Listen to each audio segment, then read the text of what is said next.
Hi, everyone. Welcome to our next session. I know folks are still wrapping up on the panel in the previous section, but we're going to keep going here, and folks can join as they get free over there.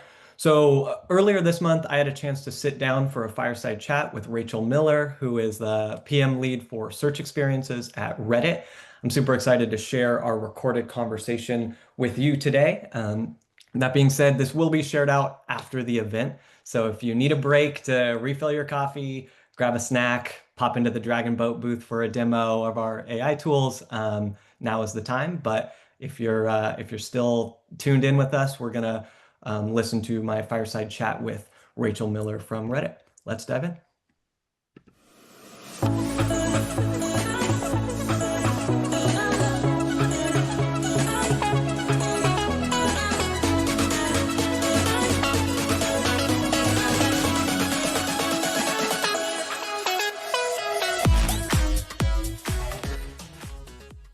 Rachel, thank you so much for joining me today. Super excited to chat with you and have you share a little bit about your experience building products at Reddit and beyond.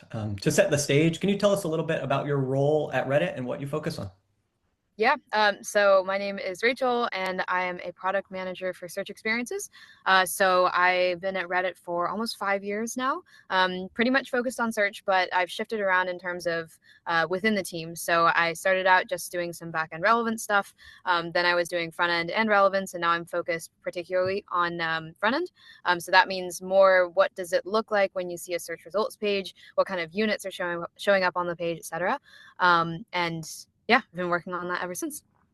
Awesome. Well, excited to dig in. To kick things off, I want to start a little bit on the topic of scale. So obviously at Reddit, you're building things for a massive user base, a multifaceted product ecosystem. What are some of the challenges for you as a product manager of building products at such scale?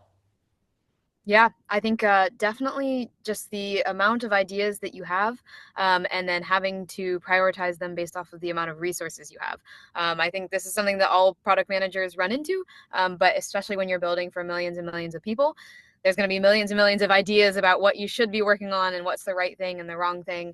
And that's only just considering users and what users are saying, right? Then you have the whole company side and what's the company strategy. And then, of course, you've got data and user research, et cetera.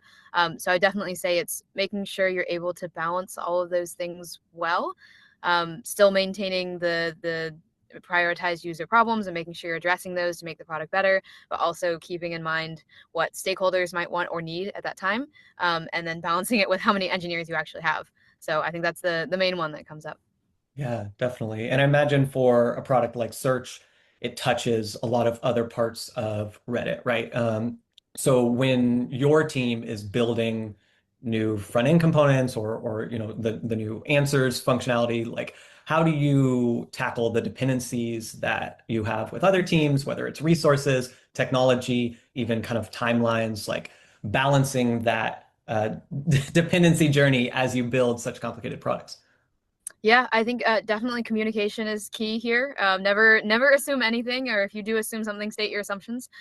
So I think if you're able to give yourself quite a bit of lead time for things like planning or any sort of big changes to roadmaps, I think that's the best way, so that you have time to actually think through all of the edge cases and the people that might be impacted, and then you're able to actually go and communicate to them. They can raise up any flags, because I think the issue becomes or issues come up once you've got some project already in flight. Maybe the engineers are already building it, and then, oh, you forgot an edge case or you didn't notify a certain stakeholder. So I think ultimately, yeah, if you're able to get a little lead time, and just communicate, that's really the foundational part. Yeah, absolutely. Easier said than done sometimes. And then Yeah. obviously with AI and the way we're building products, everything is faster and faster and faster. I know you and I talked a little bit about building, AI functionality into products, an existing product like Reddit, and how you make that decision. So maybe you could share a little bit about how your team and maybe other teams evaluate whether a new product you're building should be, let's say, AI first or not, and what that kind of trade-off looks like. Yeah, I think there are a lot of factors that go into it. I think one of the main things is just really making sure you're understanding the problem you're solving, first of all, because if you don't have a clear understanding of the user or the exact problem, how it's already been solved in other places, then it's just going to be hard to build a good product in general, whether or not it's AI. And then once you've been able to actually establish, okay, I know the problem I'm trying to solve really well, and now I'm looking at solutions, this is where you start to consider what resources do I have available. So I think even though it's easier than ever to build some sort of like MVP with AI, vibe coding, all of that stuff now, in terms of building like a really good product that's solving the user problem still, I think that is still fairly challenging, because especially when you're working with lots of data, et cetera, it's actually pretty complex to make sure you're actually fine tuning the model in the right way or prompt tuning it if it's an LLM. Um, and of course, considering all of the risks that come along with using AI in products and hallucinations, bias, etc. So I think, when I write out specs about creating a new product, and if we're considering building, incorporating AI into it or ML in any way, I try to make sure I'm always communicating pretty closely with the ML engineer who would be working on it to understand, like, okay, what are actual capabilities and capacities? Because if they only have 2 weeks to work on this project, they're probably not going to have time to really go through and fine tune a model. So how would that actually impact the MVP? So yeah, I think ultimately it goes down to a lot of considering a lot of different things in the early stages and not just sort of building something and then like looking back and just checking like, oh, does it check all the boxes? I feel like, yeah, there's just a lot of questions you have to ask yourself before you start building anything, and when you're in the stage of still exploring different options. I think one thing I've seen with product teams that are building AI products is that the testing before you launch that is difficult to validate, right? Whether you should go down this path or down this path. Is there any approach specifically at Reddit that you take for the search experience front end to validate that user experience early on before you're getting too far in the build? Yeah, we do have some really helpful like user research programs that we're able to run things through. So designers are able to put out like really early prototypes for a set of users to take a look at and just ask them, does this make sense to you? Is this helping you in the way that we think it's helping you? So I think that's a really good way to test things out before you have to actually have engineers building it. And then of course there is like the play test stage within the company. I don't think that that's the perfect way, but it is a way to help in the sense that if you build something that isn't, it's not even quite at the MVP level, but allows you to test some core functionalities, and then you're able to get the entire company to test it. So you just opt all of the employees in. Then people will start raising flags or being, asking good questions. So I think those are a couple ways that you can sort of mitigate the risk of building something all the way and then, oh no, it's actually like not what you were trying to get at. That makes a ton of sense. I think specifically at Reddit, I'm curious as a product manager how much you leverage the Reddit community for feedback. Are there subreddits dedicated to the Reddit experience? Like, do you have programmatic ways of gathering feedback from within the Reddit data that informs your product team? Yeah, so there are a lot of different things we look at. So there are actually subreddits on Reddit for people to come and complain, and people love to come and complain. But it's great because that flags a lot of bugs that we don't know that are out there. So it's good for us, and we do look at it pretty much every day, and it's a good way for us to keep a check on. Also, if a feature has gone out, that's one way that we know that it went out successfully because people were complaining. Um, Yep. so yeah, I think that is one avenue, but I think one thing you have to keep in mind is that the most passionate users will be the most vocal. So I think of that as sort of like one bucket to consider. And then of course we have our like formalized user research, which I think is nice in the sense that you have more control over getting a better sample size of people from all kinds of different backgrounds. So maybe they don't actually really know what Reddit is, they've never used it, and then we can get their perspective, or we can collect users that might use Reddit but have never used search. So I think that's a good way to get a more balanced perspective. And then of course there's the typical like hard data, look at the event metrics, and what users are actually doing, which I think is again helpful because people can say that they want something and then in reality they will never use it. So I think finding a way to balance those three things is really key. That makes a ton of sense. I think specifically at Reddit, I'm curious as a product manager how much you leverage the Reddit community for. You touched a little bit on making sure that the products that you're building are for everyone, and I know from what we've talked about that you're passionate about leveraging your tech skills for good. I wanted to talk a little bit about your experience outside of just building search at Reddit. So you started Reddit's first disability-focused employee research group, which is empowering folks in tech to do good. And you also volunteer as a PM for Taimaka, which is a nonprofit revolutionizing malnutrition with digital health tech. Can you share a little bit of advice you have for other folks in product or in tech that are looking to basically embed their products with ethical considerations or have inclusivity as part of that product strategy? What does that look like for you at Reddit and beyond? Yeah, I think I usually split it into like three groups usually. So one of them is if you are working on sort of like your average product, like a search or a feed, something you'd see commonly, just really encouraging people to consider ethical risks and considerations when you're building the products. I think far too often we build the model or the product and then we do our check marks about, okay, is it doing bad things or whatever? But really, all of that thinking should start way before then. So when you're figuring out your user, understanding like, are there vulnerabilities if we build a product and it doesn't work for them? What are the risks that are associated with that? And then even to the point of like when you're picking out a model to use, like are there certain strengths to certain models that should decide whether or not you use that one or another one?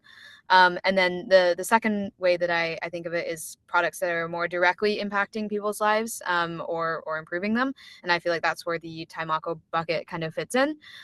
So I think there's quite a bit of work out there, especially in the nonprofit world, where they need people with tech skills, even if it's not engineering your product, simple stuff like marketing and sales, like nonprofits need that as well. So I think a lot of people have a big opportunity to step up in that space if they are able to. So I encourage people, if they're considering to do any kind of volunteering, to think about doing skilled volunteering, where they put the jobs that they use at work in those spaces. I think a lot of people don't think that they have special skills because maybe they feel like it's common, but in the nonprofit space, most likely it will be something that's kind of hard to hire for or find. So that's the second way. And then the third way, which is usually how I introduce it to people who aren't quite in the product space, but want to get into it or still just want to have an impact in the world, is your money can go quite a long way. So if you're donating to organizations that are using data the same way that we use products or data for building products, that can go and make a very big impact if they're working on interventions that are proven and tested and cost effective, et cetera. Yeah, that's awesome. I think we have a lot of power, in the roles that we have for good or for not good. And I think that's an easy choice when you lay it out like that. Thank you. Cool. I wanna bring things back a little bit to what we talked about at the beginning of building products at scale. And as you're doing that, how do you make sure that what you're working on is aligned to the business goals at Reddit? Obviously, with a lot of different product teams and a lot of different things being built, how do you tie your individual work to the overall company goals? And what does that dotted line for strategy look like for your team? Yeah, I think some of this is definitely going back to what we were talking about already around communication. So making sure you are plugged into the right channels to understand what the strategy is, like how it's changing, how it might be shifting over time. I think being able to communicate that out as well to teams, like if you understand that there's going to be a strategy change, making sure that the team has the heads up, they understand like what the next steps are. You're not just sort of like throwing them into the deep end and saying things are going to change. I don't really know how, but they're going to change. I think yeah, just being very clear about communication there. And then I think the other thing is just being flexible, because things will always change. There's going to be forces both inside and outside of the company that are going to shift priorities and resourcing and allocations, et cetera. So I think it's always good to start with a plan for the quarter, but understand that things might change, and have the flexibility within that quarter. Like we always try to build in a bit of extra time in case new asks come in or we have to swap things out.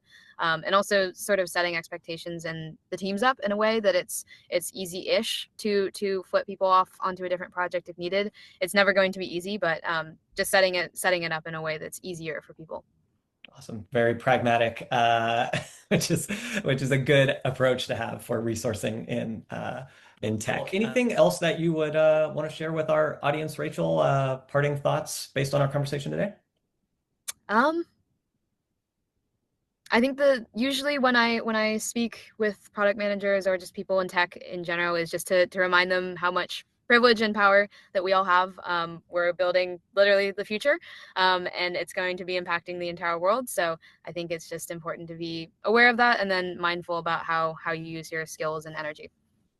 I love it. It's a good final reminder. Thank you so much for taking the time to chat with me today. I really appreciate it, and looking forward to seeing what you continue to build at Reddit and beyond. Awesome. Thank you very much. Yeah, thanks, Rachel.